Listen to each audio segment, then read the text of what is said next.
ආයුබෝවන්. ඔබට මට අපි හැමෝටම මේ සුන්දර ජීවිතේ ජීවත් වෙන්න හුස්ම ඕනේ. අපි හුස්ම ගන්න ඕනේ. හැබැයි අපිට හුස්ම ලැබෙන්නේ කොහෙන්ද? කවුද හුස්ම දෙන්නේ? අපිට මේ හුස්ම දෙන්නේ මේ පරිසරය, ගහකොළ. අපිට ඔක්සිජන් මොකටද? පරිසරයක් මොකටද කියලා හිතන මිනිස්සු ඉන්න රටක අද Channel C Peak Time විශේෂ ප්‍රෝග්‍රෑම් එකට අපේ වැඩසටහනට අපිත් එක්ක සම්බන්ධ වෙනවා පරිසරයට ආදරය කරන, පරිසරය ආරක්ෂා කරන, අපි රැකෙන්න නම් පරිසරය රැකෙන්න ඕනේ කියලා හිතන ආදරණීය පිරිසක්. සමස්ත ලංකා සංස්කෘතික පරිසර සුරකීමේ සංවිධානයේ ගරු සභාපතිතුමා දේශමාන චන්දන වීරතුංග, ඒ වගේම ගරු ජ්‍යෙෂ්ඨ උපදේශකතුමා ගරු රංජන් විජයරත්න මැතිතුමා අයිබෝන් කියලා ඔබට පෙළ පිළිගන්නවා. ගරු සභාපතිතුමා ගාවට එන්න කලින් මම කැමතියි ජ්‍යෙෂ්ඨ උපදේශකතුමාත් එක්ක ඒ පැත්තට පොඩ්ඩක් හැරෙන්න. මේ වර්තමානයේ වෙනකොට මේ පරිසරය ගැන සෑහෙන කතා වෙනවා සමාජයේ. අපි මේ එතන එන්න කලින් පොඩ්ඩක් කතා කරමු මොකක්ද මේ සංවිධානය? සමස්ත ලංකා සංස්කෘතික පරිසර සුරකීමේ සංවිධානය. පොඩ්ඩක් පොඩි හැඳින්වීමක් කරමු අපි. ඔව් විදුරංග අපි ගත්තොත් මෙහෙමයි මේ අතරම අපේ සමස්ත ලංකා සංස්කෘතික සමාජ සහ පරිසර සුරකීමේ සංවිධානය අතරම කිව්වොත් මේක අතරම දැන් අවුරුදු 89 ඉඳලා මේ වෙනතෙක් අපි පවත්වාගෙන එන සංවිධානයක්. මේකෙදි අතරම මම මේකට සම්බන්ධ වුණේ දැන් අවුරුදු 3-4ක් විතර උඩදීදී. එතනින් එහාට මෙතුමන්ලා කියන්නේ අපේ සභාපතිතුමාලා ගරු සභාපතිතුමාලා මේක ඉදිරියට අරගෙන ආවා. අතර අපේ පැමිණීමත් එක්ක මේකේ අලුත් ඒ කියන්නේ හැඩතලය වෙනස් කරන්න සිද්ධ වුණා අපිට. හේතුව අද බැලුවොත් එහෙනම් මේ පරිසරය වෙනුවෙන් කරන කියන දේවල් ගොඩක් අත්තරම පරිසරයට අපරිහානි තත්ත්වයක් තමයි උදා වෙලා තියෙන්නේ. ඒක තුලදී අපි බැලුවා මේකෙන් අපේ සංවිධානය හරහා මේ පරිසරය සහ සමාජය ඒ කියන්නේ එක්තරා සංදිස්ථානයකින් වෙනස් කරන්න. ඒ සංදිස්ථානය තමයි අපි ගත්තේ අද ඇත්තටම සමාජයට වඩදායි පුද්ගලෙක්. ඒසේම පරිසරය කොහොමද රැකෙන්නේ? පරිසරය කොහොමද සුරකීම්ව තබාගන්නේ? මේ පරිසරය කොහොමද මෙතනින් එහාට කියන්නේ ඉදිරියේදී අපේ එන ඊළඟ පරම්පරාවට පරිසරය හදාගෙන ඉතුරු කරන්නේ. ඒ තැනදී අපි පරිසරය විතරක් හදාගෙන මදි විදුරංග. ඒ වෙනුවට අපි සමාජයත් හදාගන්න ඕනේ.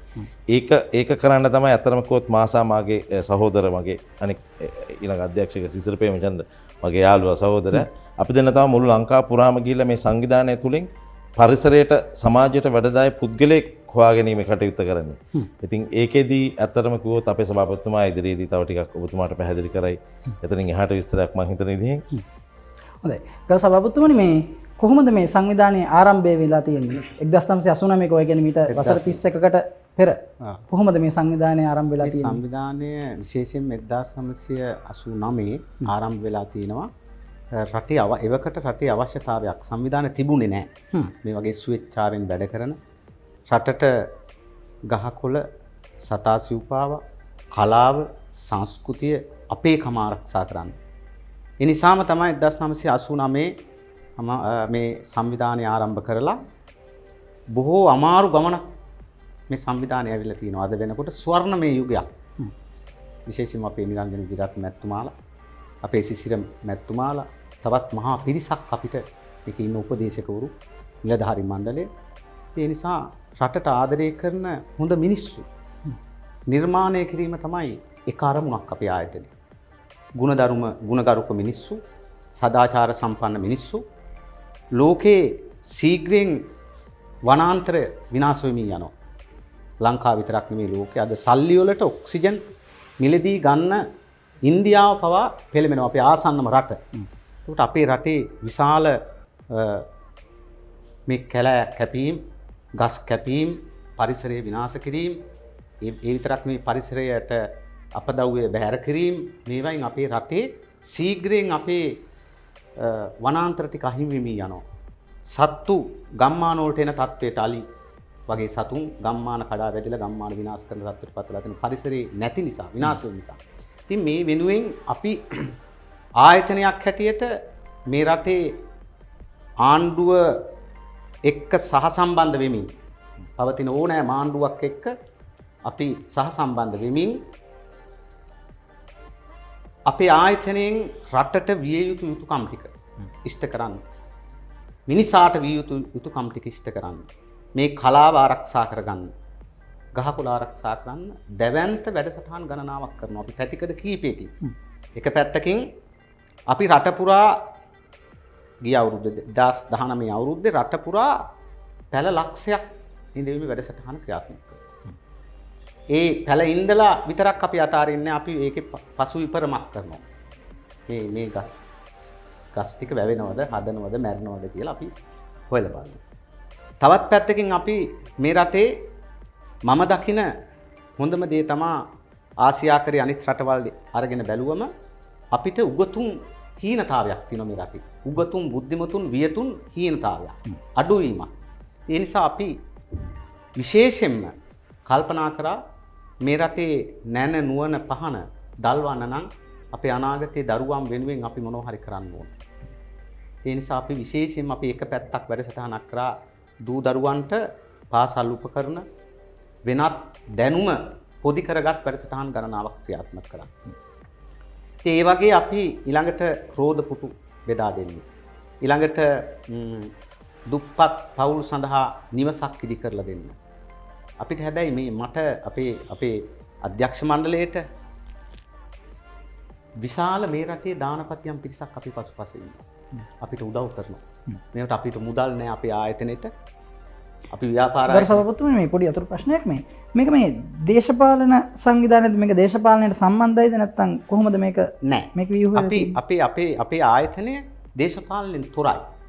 මේ ආයතනය තුල හැම පක්ෂෙම සමාජිකයෝ ඉන්නවා. හැම පක්ෂෙම අපිට മന്ത്രിවරු හැම පක්ෂෙම දේශපාලන නායකයින් පවා අපිට උදව් කරනවා. මේ රටේ බිහිවෙච්ච පක්ෂපාත ભેදයකින් තොරව මේ රටේ බිහිවෙච්ච කුසහස්ත දේශපාලන නායකයෝ සියලු දෙනාගේ ඇගීමට මේ ආයතනය ලක් වෙලා තියෙනවා. අද වෙන විට අපිට දේශපාලනයේ අවශ්‍ය තැනට අපි යොමු වෙන්නේ නැහැ. ඉදිරි අපි පොඩි ඉඟයක් දෙනවා. අපිට 1,85,000ක් අපේ සමාජිකයෝ ලංකාවෙම ඉන්නවා. අපිට අවශ්‍ය නම් දේශපාලන පක්ෂයක් බිහි කරලා අපිට පාර්ලිමේන්තුවට දෙන්නෙක් කැවීමේ හැකියාව අපිට තියෙනවා. අපි ආණ්ඩුවෙන් ඉල්ලීමක් කරනවා අතිගරු ජනාධිපතිතුමාගෙන් අග්‍රාමාත්‍යතුමාගෙන් මම මේ අවස්ථාවක් කරගෙන ඉල්ලීමක් කරනවා අපේ ආයතනෙට යම් සහායක් ලබා දෙන්න. මුදල් ඉල්ලන්නේ අපි ආණ්ඩුවෙන්. මේ රටේ සංස්කෘතිය කලාව ගහකොළ ආරක්ෂා කරන්න අපිට ආයතනයක් ලෙස අපිට සහයෝගය ලබා දෙන්න කියලා ආණ්ඩුවෙන් ඉල්ලීමක් කරනවා. අධිකරු ජනාධිපතිතුමා අපිට පේනවා මේ රට යම් වෙනසකට ලක් වෙමින් පවතිනවා. මේ රටේ නිදහසෙන් පස්සේ බිහිවෙච්ච ආදරණීයම නායකයා ගෝඨාභය රාජපක්ෂ. ඒක අවිවාදයෙන් මම මතක් කරනවා. මොකද මේ රටේ කටුපොල් ව්‍යාපාරෙදී කොන්ද කෙලින් තියාගෙන දේශපාලන නායකයෙකුට ගන්න පුළුවන් ඉහළම තීන්දුව ගත්තේ අතිකරු ජනාධිපතිතුමා. කටුපොල් මම එතනදී නම් ඔබතුමාගේ මට ඒක දැනගන්න තියෙනවා. මම කැමතියි ඔබතුමාගෙන් දැනගන්න මේ ඔබතුමා කීවෙනි සභාපතිවරයාද මේ සංවිධානයේ? 11 වෙනි සභාපතිවරයා. 11 වෙනි සභාව. ඒ කියන්නේ 1989 පටන් ගත්තාම දැන් 2020 ඉන්නේ 11 වෙනි සභාපතිවරයා. හොඳයි. ජස්ට් උපදේශකතුමනි මේ දැන් මෙතුමා කිව්වා මේ රජයත් එක්ක එකතු වෙලා සෑම රජයක් එක්කම මේක කරගෙන ආවා කියලා. ඔව්. දැන් වර්තමාන වෙනකොට අපි දකිනවා මේ පරිසරය සම්බන්ධයෙන් මේ වන විනාශය, කැලෑ කැපීම, ගස් කැපීම සම්බන්ධයෙන් හරිම ආందోලනාත්මක තත්ත්වයක් රටේ තියෙනවා. මිනිස්සු ඒකට විරුද්ධ වෙනවා. දැන් ඔබතුමාලා මේක මේ පරිසර සංවිධානයක් විදිහට, පරිසරය සුරකින්න සංවිධානයක් විදිහට මොනවද මේ සම්බන්ධයෙන් අරන් තියෙන පියවරව? අත්වශයෙන්ම කිව්වොත් විදුරංග අපි දැන් මෙහෙමයි. දැනට ඒ කියන්නේ අපි ගිය අවුරුද්ද 2019 ඉඳලා තමයි අපි ස්ටාර්ට් කරේ. අතන පටන් ගත්තේ මේ පරිසරයට ඒ කියන්නේ පරිසරයට හැම අවස්ථාවකම වැඩදායි සේවයක් කරන්න. ඒ වෙනුවෙන් අපි දැනට පැල ලක්ෂයක් බෙදා දුන්නා. ඒ කියන්නේ අපි ගිය අවුරුද්දේ 2019. ඉතින් ඊට පස්සේ 2019 මේ පැල අපි ලක්ෂයක් බෙදා දුන්නා විතරක් නෙමෙයි විදුරංග. ඒක හරහා අපි මේ පැලේ කොහොමද හැදෙන්නේ? එතෙන්ට අවශ්‍ය ජලය දෙන්න පුළුවන් කොහොමද? සමහර අවස්ථාවල අපි මහා මාර්ග දෙපස පැල ඉදිරි හදාගෙන යනවා. ඒ පැලයකට කවුරුත් කොහෙන්වත් අපිට මේ වෙනතෙක් ආධාර උපකාර දෙන්නේ නැහැ. අපි ගිහිල්ලා පැලේ හදලා ඉවරලා වලක් හදලා පැලේ හදලා ඒකට වතුර ටිකක් දාන්න අපි ළඟ ගෙදර කෙනෙක්ට අපි කියනවා එතනින් ඔබතුමා අපිට මේ වගේ උදව්වක් කරන්න කියලා. එතකොට එවැනි අවස්ථාවක අපිට මේ පැලේ හදාගන්න අවශ්‍ය වෙනකොට අපි පාරේ වලක් හදලා පැලේ හදලා යනවා. මේක හදවුවට පස්සේ අතනම කොහෙන්වත් අපිට කවුරුත් මේකට උදව්වක් කරන්නේ නැහැ. නමුත් අපි ළඟ අහලපාලා තියෙන ගෙදරකට කියනවා අනේ මල්ලි අක්කේ නැන්දේ මාමේ පොඩ්ඩක් මේකට වතුර ටිකක් දාන්න. මේ ගහ තමයි අපිට ප්‍රයෝජනවත් වෙන්නේ. මේ ගහ අත්ත වශයෙන්ම කිව්වොත් මේක අපිට මේ පරිසරය සුරකින්න අපි කරන්නේ. මේක මම ඇවිල්ලා මගේ ගම නෙවෙයි. මම ඉන්නේ පිටගමකින් මම එන්නේ. ඉතින් මට පුළුවන් නම් ඔයා මේ උදව්ව කරන්න කියලා එවැනි තත්යකට පත් කළ විදුරංග අපි පැලේ හදලා යනවා. නමුත් මම සමහර වෙලාවට මේ පැලේ ගාවට ආයන්නේ අවුරුදු 2කින් 3කින් විතර. ඒ යන අවස්ථාවේදී අපිට මාර සන්තෝෂයි. ඒ වෙලාවේ මොකද හේතුව මටත් අඩිය උසින් පැලේ හැදිලා තියෙනවා. ඉතින් ඒ වගේ දේවල් තමයි ඇත්තටම අපි අද වෙනකොට මම හිතන විදිහෙන් අපි තව ඉදිරියේදී නගර 10ක් විතර තෝරගෙන තියෙනවා. ඒ නගර 10ම අපිට මෙහෙම එකකුත් තියෙනවා විදුරන් ඇත්තටම කිව්වොත් අපි ඇත්තටම මේක ඇවිල්ලා කිසිම අපි රජයකින් මුදලක් බලාපොරොත්තු වෙන්නේ නැහැ. අපිට අවසරයක් විතරක් බලාපොරොත්තු වෙනවා. ඒ කියන්නේ අපි දැන් අපිට ඇත්තම කිව්වොත් එහෙම මීට ඉස්සෙල්ලත් මාධ්‍ය ජාලා වලින් ගොඩක් දේවල් වලින් කතා කරා එක මේ වගේ. නමුත් channel C ආයතනයට ස්තුතිවන්ත වෙනවා අපි මෙතන ඉඳලා අපෙන් ප්‍රශ්න ටික අහන එකට. ඒ වගේම විදුරන් අපි තවත් එකක් කියනවා අපිට අවශ්‍යයි හැම වෙලේම ඒ කියන්නේ නගර සභාවකින් ඒ කියන්නේ ප්‍රාදේශීය සභාවකින් අවසරයක් ගන්න වෙනවා නගරයක් ඇතුලේ කියන්නේ පැලයක් හිටවන්න පේමන්ට් එක පැලයක් හිටවන්න ඒවට ගන්න එක තමයි අපිට ඇත්තටම අමාරු තත්ත්වයක් කරලා තියෙන. නැත්නම් අපි අද වෙනකොට අපි හිතාගත්ත දෙයක් තමයි මුළු නගරයකම කොළ පාටින් අලංකාරණය වෙන්න ඕනේ. ඒ කියන්නේ ගහ කොළෙන් අලංකාරණය වෙන්න ඕනේ කියන එක. ඒක අපි ඉස්සරහට ගේන්න ඉස්සලා තව කට්ටිය මං හිතන්නේ තවත් එක සංවිධාන වලින් පැල හදාගෙන යනවා. නමුත් අපි කරන එක මං හිතන විදිහෙන් අපි සමාජයට වැදගත් දෙයක් කරන්නේ. ඉතින් ඒකෙදී මං හිතන්නේ අපිට අවශ්‍යතාවය තියෙන්නේ මේ අවශ්‍ය කරන ඒ අප්‍රූවල්ස් ලබා ගැනීමේදී අපිට මේ දැනට පවතින අපේ රාජ්‍ය ආයතන වලින් පවා අපිට අපහසුතාවයන් ඇති වෙනවා අත්ත වශයෙන්ම මේ ඒ අප්‍රූවල්ස් ගන්න. ඉතින් අපිට ඒවට උදව්වක් වෙනවා. උපදේශකතුමනි මේ සාමාන්‍ය බදා කිරීමට මේ උපදේශකතුමනි මේ දැන් වර්තමානයේ තියෙන මේ කැලෑ එලි කිරීම ගස් කැපීම ඒ වගේ දේවල් මම දැනගන්න කැමතියි ඔබතුමාගෙන් මේ පරිසරයේ සුරකින්න කණ්ඩායමක් විදිහට මේවට එරෙහිව මේවට විරුද්ධව ඔබතුමාලා මොනවද සංවිධානයක් හැටියට ගෙන තියෙන අපි ගත්තොත් එහෙම අපි 13 වතාවක් මාහා මගේ සභාපතිතුමන් ඇතුළු අපේ කාර්ය මණ්ඩලයේ 13 වතාවක් මහා අධිකරණ වල නඩු තීන්දුව අරගෙන තියෙන කෙනෙක් නඩු දාලා තියෙනවා. ඒ 13ක් නඩු 13ක් අපි මේ නඩු වලින් දිනලා තියෙනවා අත්ත වශයෙන්ම. නඩු 13ම ජයග්‍රහණය කරලා තියෙනවා. ඒ ජයග්‍රහණය තුල ඇත්තටම තියෙන්නේ මෙහෙමයි. අද අපි ජයග්‍රහණය කරා ඒ කැලේ කපන්න කියලා තහනම් නියෝගයක් දාගත්තා. එතනින් ඒ කැලේ ආය කපන්න නැහැ කියලා තියෙනවා. ඒ සියල්ල තියෙද්දිත් ඒ කැල විනාශ වෙන එක තමයි ඒ වනාන්තරේ විනාශ වෙන එක තමයි අපිට ඇත්තටම මේ හිතට තියෙන ප්‍රශ්නයක් තියෙන්නේ. නමුත් ඒවා මං හිතන විදිහෙන් මං හිතන්නේ තව ඉදිරියට එයි කියලා අපේ අතිගරු ජනාධිපතිතුමා හා ඔබතුමාලා මේක එලි දක්වන අවස්ථාව කියන්නේ ඔබතුමාලා මේක ටෙලිකාස්ට් කරන අවස්ථාවේ ඉඳලා මේකෙන් ප්‍රශ්න එයි. ඇත්තටම අපිට මෙහෙම උනේ කොහොමද? අපිට එහෙම වගේ ප්‍රශ්නත් එනවා. තර්ජන ඇවිල්ලා තියෙනවා මෙතෙක්. පයිතදී මෙතුමාට මරණීය තර්ජන ගොඩක් ආවා මේ මෑතකදී ඇති කර මේ සිංහරාජ වනාන්තරේ සම්බන්ධව එලි පෙලි කිරීමක් සම්බන්ධව. එතුමා ඒකෙමුත් මං හිතන විදිහෙන් පොලිසියෙන් ඒ කියන්නේ සියලුම ඒ රාජ්‍ය ආයතන වලින් නිදොස් කර නිදහස් වුණා. මෙතුමා තමයි ඒක ඇත්තටම ඇදගෙන ආවේ ඉස්සරහට යන්නේ. ඉතින් අපි ඇත්තටම බලන්නේ මේක හරහා. ඉතින් අපි මේක කරගෙන යන්න අපිට සමාජයට වැදගත් පුද්ගලයෙක් අවශ්‍ය වෙනවා. කියන්නේ අපිට බෑ එක දිස්ත්‍රික්කයකින් අපි එක්කෙනෙක් තමයි මේ හැම අපේ මේ අපි කිව්වොත් අපේ ගෞරව සම්මාන පාත්‍ර වෙන්න හොයාගන්නේ. ඒ පුද්ගලයා හරහත් අපි කරන්නේ ඒ පරිසරයට ඒ සමාජයට ලොකු රැකවරණයක් ලබා දෙන එක. ඉතින් ඉදිරියටත් මං හිතන විදිහෙන් අපි මේක නතර වෙන්නේ නැහැ. ඒ නඩු සම්බන්ධව කියනවට අපි අත්‍තරම නඩු වලට බය නැහැ සභාපතිතුමා නේද? අපි ඒක දිගටම කරගෙන යනවා. ඉතින් අපි බලන්නේ හැම වෙලේම අතරම මං අද ගත්තොත් මගේ ගම මහනුවර හන්තාන අද වෙනකොට විශාල පරිසර හානියක් තියෙනවා. මට මගේ නිවස අවට ඒ ප්‍රදේශයට ඇත්තටම මම ගොඩක් දේවල් බලාපොරොත්තු වෙනවා ඉදිරියේදී කරන්න. අපි කතා කරලා තියෙනවා නැවත වතාවක් හන්තාන පැල රක්ෂණය කිරීම කියන්නේ පැල රෝපණය කිරීමට. ඉතින් ඒ වගේ දේවල් ඇත්තටම අපි ඒ පවුණුගේ කාලේ මම හිතන විදිහට ලංකාව පුරාම අපි ලොකු උද්ඝෝෂණ ව්‍යාපාරයක් පටන් ගත්තා. ඒක Facebook කරහත් අපි තමයි ඒක වැඩි හරියක්ම මම හිතන විදිහෙන් කරේ අපේ සංවිධානයේ මත. ඉතින් ඒකේ විශාල සංඛ්‍යාවක් ඒ වෙනකොට මම හිතන විදිහෙන් අපිට ප්‍රෑන්ස් මම හිතන විදිහෙන් 93000 ගණනක් වගේ අපිට මේ කතා කරලා තියෙනවා අපි එනවා ඔයාලත් එක්ක එකතු වෙලා වැඩ කරන්න කියන එක.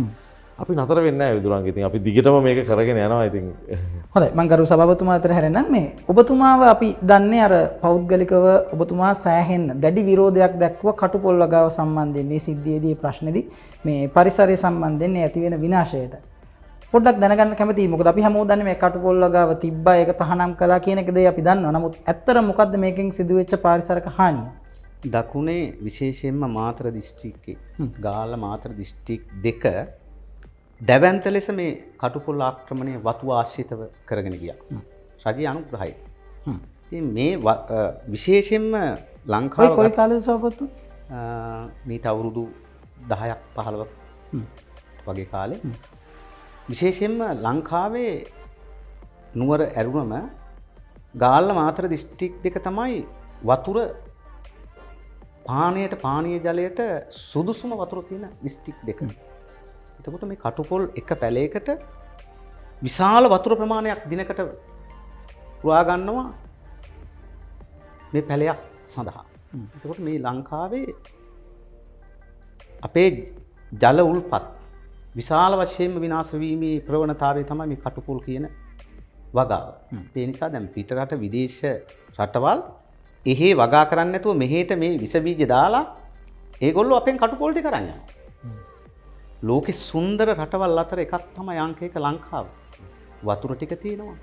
අපිට මේ පොළව හරි වටින පොළොවක්. ඒ නිසා මේක රැක ගන්න අපි ඉස්සෙල්ලාම මම මාතර කොත්මාදුවේ කටුපොල් වත්ත ඉදිරිපිට මහපාරේ බුදියගෙන තමයි මේ ගමන මේකට විරෝධය මං එල්ල කරේ. මාත් එක්ක විශාල ජනතාවක් එක්ක වුණා. අපේ ආයතනයේ නිලධාරී සමාජිකයෙක් එක්ක වුණා. ඉතින් මහා දැවැන්ත සටනක් කරලා මං අද සුඛීය සතුටක් විඳිනවා. ඒවකටත් ඔබතුමා මේ සංවිධානය මං සභාපති.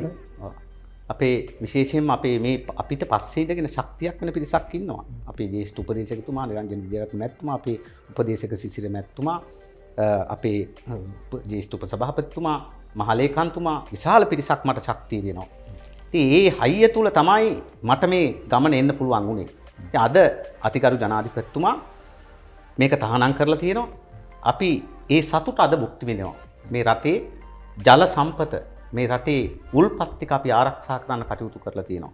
තව ප්‍රශ්න ගොඩක් තියෙනවා අපේ මේ ගහකොළ විනාශ වීම, අපේ කැලේ විනාශ වීම, අපිට සීමිත කැලයක් තියෙන්නේ, සීමිත වන අරණක් තියෙන්නේ. එතකොට අපිට මේක විනාශ වීමේ ප්‍රවණතාවය විශේෂයෙන්ම අපිට හෙට අපේ ජ්‍යෙෂ්ඨ උපදේශකතුමාක වගේ හෙට මරණීය තවිදිනේ ගස් කපන මහා ව්‍යාපාරිකයෝ ඉන්නවා.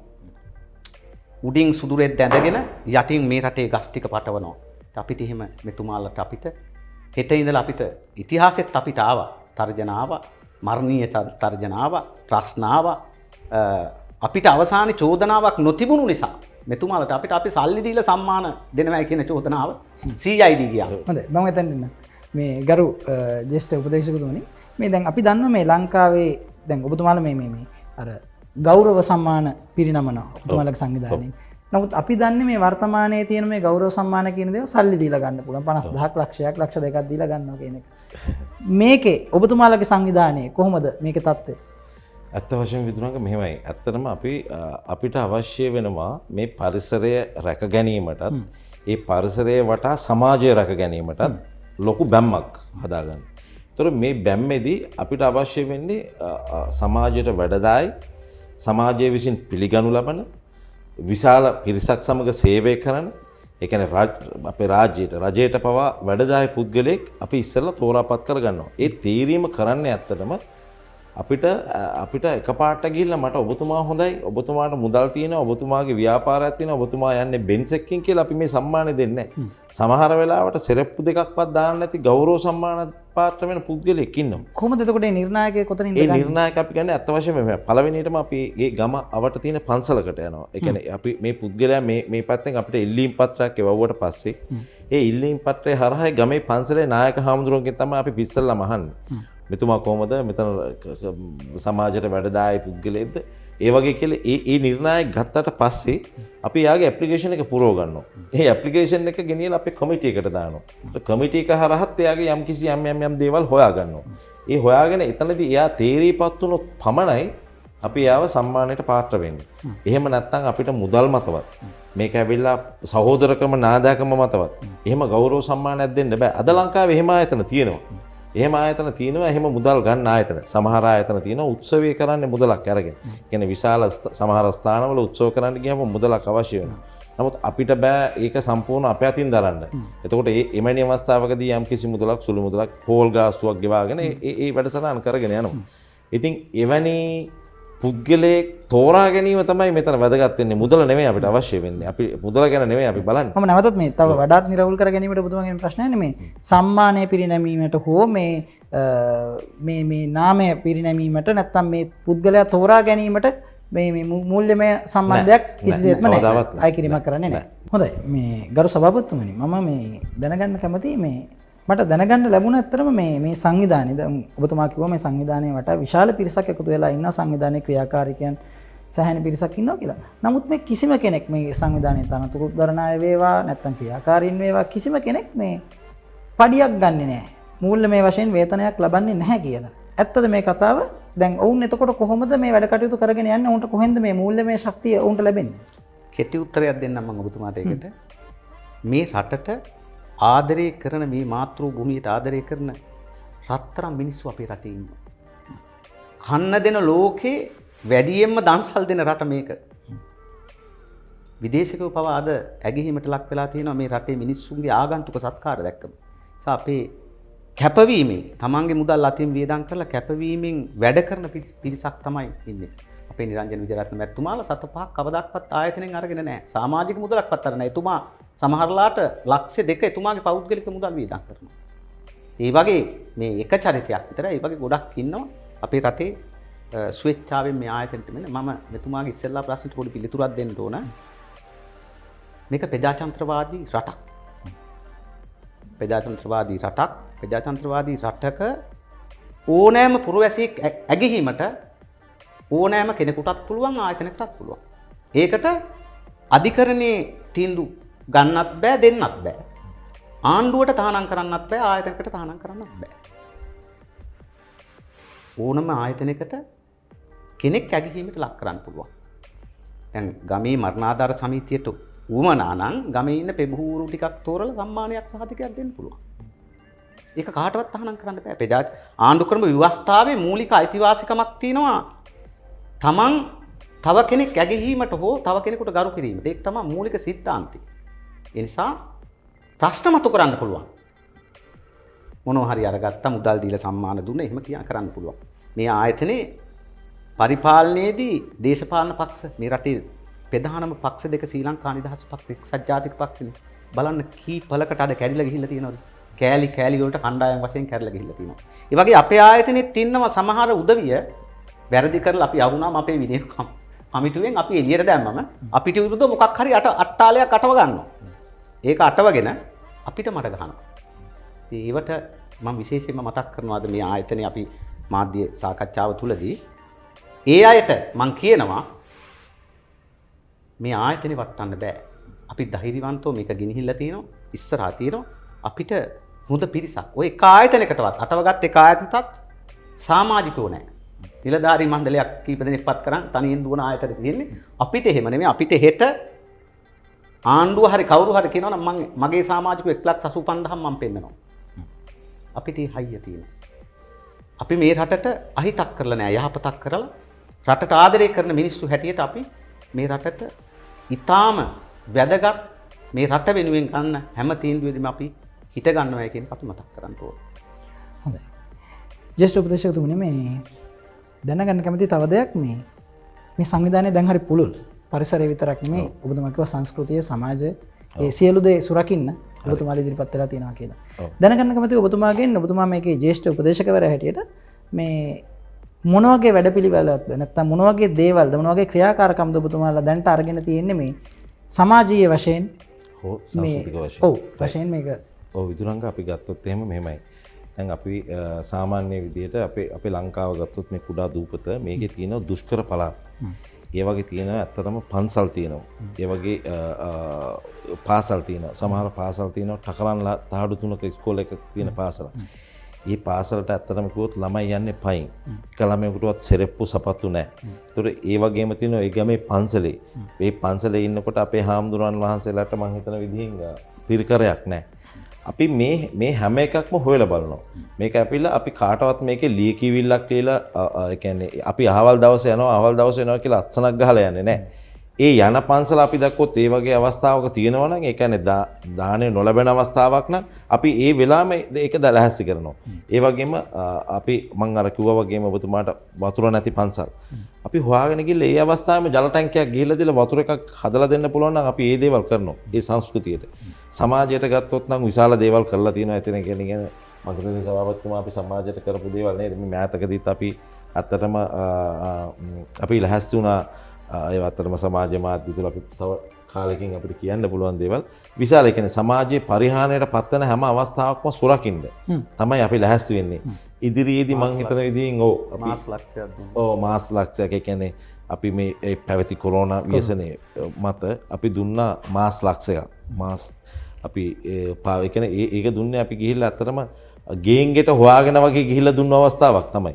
ඉතින් ඒකෙදි අපි අපේ කියන්නේ පරිසර සුරකීමේ සංවිධානය තුළ අතරම පවුණු ගිය කාලේ නම් මං හිතන විදිහෙන් අපි කරපු දේවල් බොහෝ ඒ කියන්නේ ඒක හිතන්නවත් බෑ. අතරම විශාල දෙයක් කරා.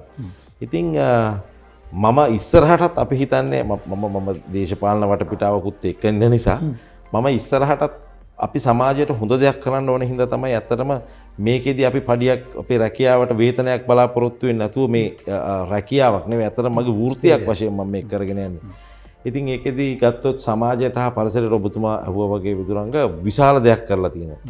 අපි පාසල් වලට සහාර කිව්වා වගේ පන්සල් වලට ඒ වගේම අපි කොතනක හරි කමන්නේ නැහැ නැති බැරියට ගයක් හදලා දෙන තැනකදී උපකාරයක් කරන්න පුළුවන් නම් ඒ දේවල් මම හිතන විදිහේ මගේ පෞද්ගලික රෝදපුටු මම හිතන විදිහෙන් මේ මම පෞද්ගලික දෙනේ වගේ මම හිතන විදිහෙන් ගාන නම් 64ක්ද කොහෙද මම හිතන්නේ මට ගියේ පාරකේ විතරයි. නමුත් ඒකෙත් රෝදපුටු අපි මමයි මගේ යාළුවයි ඊට ඉස්සර සතියේ අරන් දුන්නා. නමුත් අපිට ඒක ඒ අවස්ථාවක් කරගන්න බැරි වුණා. ඉතින් ඒ වගේ අපි කරන දේවල් ගොඩක් තියෙනවා විදුරංග. ඒක අපි පොතක ලියලා කරන්නේ නැහැ. අතරම මෙහෙමයි කියන එක. නමුත් අපි දිගින් දිගටම ඒ වගේ දේවල් කරන්න තමයි බලාපොරොත්තු වෙන්නේ. හොඳයි. මේ දැන් එතකොට දැන් ඔබතුමා කිව්වා මේ දුෂ්කර පළාත්වල වතුර නැති පන්සල්, වතුර නැති පාසල්, වතුර ඒ දුෂ්කර පළාත්වලින් ළමයි ඒ ඔවුන්ගේ අධ්‍යාපනය කටයුතු සඳහා අවශ්‍ය දේවල්, ඒ වගේ දේවල් ඔබතුමාන් ලබා දෙනවා කියලා. දැන් අපි හිතමුකෝ ලංකාවේ කොහේ හරි ඉන්නවා දුෂ්කර පළාතක එහෙම අවශ්‍යතාවයන් තියෙන අපි නෝ පන්සලක් වේවා පාසලක් වේවා මොකක් හරි තැනක්. කොහොමද ඔබතුමාලව දැනුවත් කරන්නේ සහ ඒ ලැබිච්ච පමණින් ඔබතුමාලා ඒ ස්ථානවලට යන්නේ කොහොමද? ඒ தත්ත්වය නිර්වද්‍යයිද කියන තොරතුරු කොහොමද ඔබතුමාලා හරියටම දැනගන්නේ ස්ථිර කරගෙන? අත්ත වශයෙන්ම කිව්වොත් අපි මේකෙදි අපි ඔබ විදුරංගකට කිව්වා මං හිතන ඉතින් ඉස්සල්ලාම මම අර අපි ගෞරව සම්මානයක් දෙන්න පුද්ගලයෙක් තෝරාපත් කර ගැනීමට පන්සලකට යනවා කියන අවස්ථාව තියෙනවා. ඒ යන අවස්ථාවේදීත් මේක හඳුනා ගැනීමේ හැකියාවක් තියෙනවා නම් පුළුවන්. දෙවනුව අපිට බැරනම් අපි එයා නියෝජිතයෙක් කරගන්නවා අපේ මේකේ අපේ සංවිධානයේ. ඒ ගෞරව සම්මානයට පාත්‍ර වුණු පුද්ගලයා ඊට පස්සේ අපේ නියෝජිතයා. ඊට පස්සේ අපි ඒ ගමට රටට ඒ ප්‍රදේශයට වැඩදාය පුද්ගලයෙක් කරනවා. අපි තුමු දැන් ඔබතුමාලගේ සංවිධානයේ නියෝජිතයෙක් නැති තැන නැති ප්‍රදේශයක්. ඔව්. කවුරු හරි දැන් ඔබතුමාලගේ මේ වැඩසටහන නැරඹීමෙන් පසුව හෝ ඔබතුමාලගේ ආයතනයට ටෙලිෆෝන් කෝල් එකක් දීලා කියනවා මෙන්න මෙහෙම තත්ත්වයක් තියෙනවා කියලා. අනිවාර්යයෙන්ම. එතකොට කොහොමද ඔබතුමාලා ඒ දෙත් එක්ක ක්‍රියාත්මක වෙන්නේ? ඒ කියන්නේ අපිට ටෙලිෆෝන් කෝල් එකක් හරි ඕ අපි ලිඛිතව අපෙන් ඉල්ලීමක් කරොත් අනිවාර්යයෙන්ම මා සහ මාගේ අපි ඉන්නවා 10-12 දෙනෙක්ගෙන් සමන්විත කමිටි එකක්. අපි යනවා ඒ ස්ථානේ පරීක්ෂා කරන්න. එහෙමනම් අපි ඒ ස්ථානේ පරීක්ෂා කරලා ආයෙත් තව තැනකින් අපිට අප්‍රූවල්ස් අවශ්‍ය වෙන්නේ නැහැ. ඒ මොහොතේම අපි ඒකට ක්‍රියාකාරී වෙනවා. ඒ මොහොතේ ඉඳලම අපිට කරන්න පුළුවන් උපකාරයක් තියෙනවා නම් ඒ අවස්ථාවේම කරලා ඒක ඉවර කරලා තමයි එන්නේ අතරම කිව්වොත්. මෙහි විතරක් නෙවෙයි මං හිතන විදිහින් ඔය ඒ යාපනයේත් අපි ගිහිල්ලා මේ මෑතකදී කරා මේ ළඟදී අපි ගියා හොයද මොන්රාගලට එහා මං හිතන විදිහ.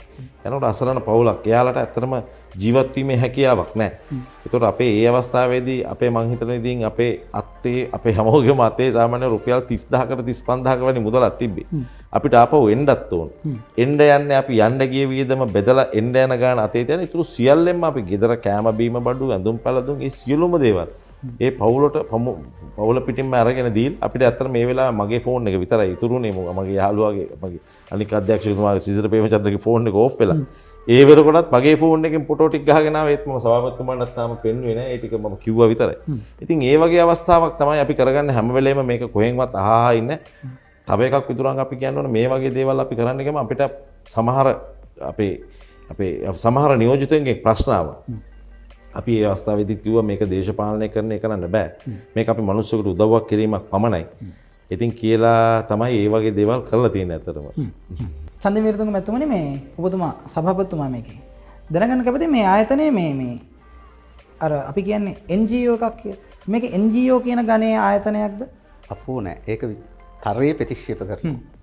මේක මේ රටට ආදරය කරන කලාවට ආදරය කරන ආයතනයක්. මේ රටේ බිහි වෙච්ච ආයතනයක්. ලෝකේ ලංකාව මුල් කරලා ලෝකේ අපේ තියෙනවා අපි නියෝජිතව පත් කරලා තියෙනවා එක එක රටවල් වලට. ඒ නිසා අපේ ආයතනේ ලෝකේ එහෙම ලංකාවේ එහෙම ආයතනයක් බිහි වෙච්ච ප්‍රථම ආයතනය. අපි විශේෂයෙන්ම පෞද්ගලික മന്ത്രി 50ක් පාර්ලිමේන්තුවට දාලා පාර්ලිමේන්තුවේ මේක පුණ්‍ය ආයතනයක් බවට පත් කරලා ගැසට් එකක් ගහලා තියෙන ආයතනයක්. පුණ්‍ය ආයතනයක්. විශේෂයෙන්ම මම අර එන්ජොයි කියන වචෙන්ටවත් කැමති නෑ. විශේෂයෙන්ම අපි ඊළඟට මධ්‍යම පරිසර අධිකාරී අපිට රෙජිස්ට්‍රේෂන් එකක් දීලා තියෙනවා ඕල් අයිලන්ඩ් මුළු ලංකාවෙම අපිට ඒ වැඩසටහන් ක්‍රියාත්මක කිරීමට. ඉතින් එක එක අමාත්‍යාංශ ගණනාවක අපිට මේකේ අවසරය ලබා දීලා තියෙනවා. මේ රටේ බිහිවෙච්ච රාජ්‍ය නායකයෝ සියලු දෙනාම අපිට සුබපතල නීතියානුකූලව ඒ ලිපි ලේඛන අපි ළඟ තියෙනවා දීලා තියෙනවා. අපි ආයතන වාර්ෂික මහා සම්මේලනයක් කරනවා. ඒ සම්මේලනයේදී අපි සියලුම රාජ්‍ය නායකයන්ගේ සුබ පැතුම් ඉදිරිපත් කරනවා. අපිට ලැබෙනවා. ඉතින් ලෝක නායකයින්ගේ යැගීමට ලක් වෙලා තියෙනවා. ලෝක පරිසර සමුළුවේ අපිට අපේ ආයතනයේ යැගීමට ලක් වෙලා තියෙනවා. ඉතින් ඒ නිසා විශාල දැවැන්ත ආයතනයක් මේ රටට ආදරය කරන ආයතනයක් අවසාන වශයෙන් මම මතක් කරන්න ඕන. මං විවුර්ත ආරාධනාවක් කරනවා. අපේ ආයතනයට ශ්‍රී ලාංකීය කලාවට සංස්කෘතියට රටට ආදරය කරන සියලු මිනිසුන් මේ ආයතනයේ සමාජිකත්වයේ ගන්න. මොකද මේක දේශපාලන පක්ෂයක් නෙවෙයි. සියලු දෙනාට දොර ඇරිලා තිනවා. මොන දේශපාලනවත් අපි ඡන්දේ කාටවත් මම කාටවත් කියන්නේ අර පක්ෂෙට මේ පක්ෂෙට ඡන්දෙ දෙන්න කියලා. ප්‍රජාතන්ත්‍රවාදී නිදහසත් එක්ක මේ මාතෘ භූමියේ ඉපදිලා මිය යන්ට පෙර ආතුව රටට තමන්ගෙන් විය යුතු යුතුකම් ටික ඉෂ්ට කරන්න අපිත් එක්ක එන්න සත්භාවයෙන් මේ කටයුතු වලට මම සියලු දෙනාට ගෞරවයෙන් මේ අවස්ථාවක් කරගෙන ආරාධනා කරනවා. හොඳයි. ජ්‍යෙෂ්ඨ උපදේශකතුමනි අවසන් වශයෙන් අවසන් කරන්න මත්තෙන් ඔබතුමාගෙන් දැනගන්න කැමති මේ සංවිධානයක් විදිහට පරිසරය සුරකින සමාජය සුරකින සංස්කෘතිය සුරකින ආයතනයක් නැත්නම් සංවිධානයක් විදිහට ඉදිරියට කරන්න බලාපොරොත්තු වෙන දේවල් සේවාවන් ක්‍රියාකාරකම් හැටියට මොනවද? ඇත්ත වශයෙන්ම ගත්තොත් විදුර අපි විදුරංග අපි පරිසරයට තමයි හැමදාම කරේ.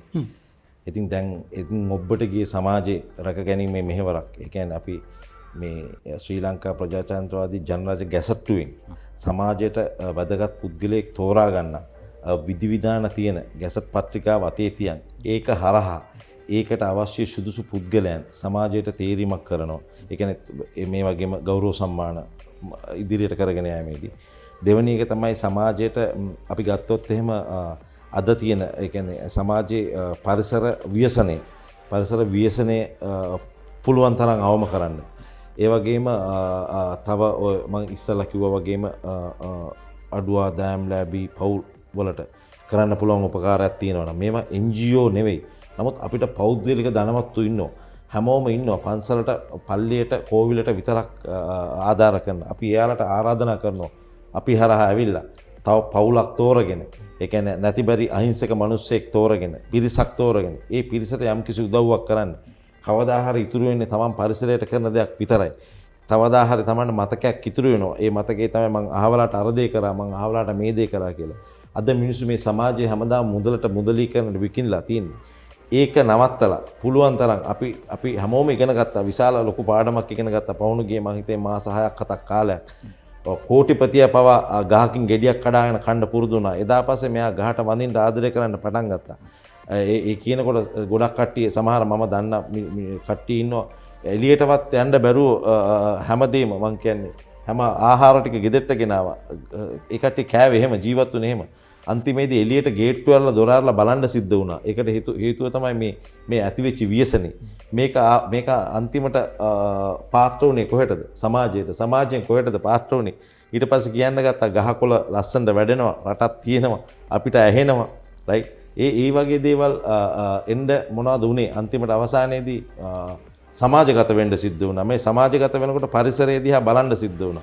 ඊට පස්සේ ඒ පරිසරය ලස්සනයි කියන්න සිද්ධ වුණා. එදා ඉඳලා අද වෙනකොට මං හිතුවා විදුරංග ඔබතුමාටත් දැකලා ඇති මේ කොළඹ ටවුන් එකේ ඒ කියන්නේ නගරය ඇතුළත කොච්චර ගස් හදලා තියෙනවද? ඒ වගේ නගරවල ගස් හදලා තියෙනවා. අන්න ඒ දේවල් කරලා අපි පරිසරය ලස්සන කරලා මේ ශ්‍රී ලංකාව මුතු ඇටයක් කියපු ඒ වචනේ ඉදිරියට රැගෙන යාමට තමයි අපි කටයුතු කරන්නේ. තව එකක් තමයි විදුරංග කියන්න ඕන බොහොම ස්තුතියි channel C ආයතනයේට. මං හිතන විදිහෙන් අපිට ගොඩක් ආයතන ඒ කියන්නේ මාධ්‍ය ජාල ඉස්සෙල්ලා කිව්වා වගේම කතා කරා. channel C ආයතනයේ මං හිතන විදිහෙන් එතුමන් ඒ කියන්නේ අපෙන් ගෞරව නාමයට පාත්‍ර වුණා එතුමන්ලා. හේතුව මේ ඒකත් කියන්න ඕන මොකද තාරුණ්‍යයට හඬක්.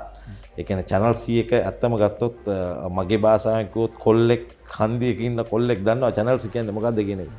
ඒකෙන් ඇත්තටම මේ වගේ ඒ කියන්නේ තරුණ පිරිසට මේ වගේ පණිවිඩයක් ගෙනියනවා කියන එක. ඒ කියන්නේ මම හිතන විදිහෙන් හැමදාම මේ අපි හැමෝම අගයන්න ඕනේ. ඒකින්ද මම බොහොම ස්තුතිවන්ත වෙනවා channel C ආයතනයට. ඔබ දෙවියන්ට බෙහෙවින්ම ස්තුතියි අපිත් එක්ක එකතු වුණාට. තව තවත් සමාජය ලස්සන කරන්න, සංස්කෘතිය ගොඩනගන්න, සංස්කෘතිය සුරකින්න, පරිසරය ලස්සන කරන්න, මේ රට ලස්සන කරන්න තව තවත් හැකියාව ලැබේවා කියලා ප්‍රාර්ථනා කරනවා. අයිබෝවන්.